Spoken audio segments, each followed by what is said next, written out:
চলো আজকের এই ফুলকপি আলুর একটা রেসিপি তোমাদের সাথে শেয়ার করি। প্রথমে ফুলকপিগুলোকে কড়াইতে সরষের তেলে ভালো করে ভেজে নিতে হবে।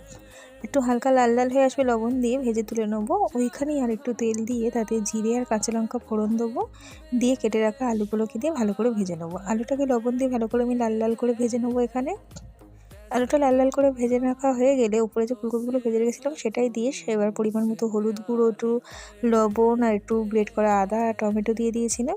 দিয়ে এটাকে ভালো করে কষিয়ে নেব। ঝাল আর রং অনুযায়ী আমি দিয়ে দিয়েছি লঙ্কার গুঁড়ো।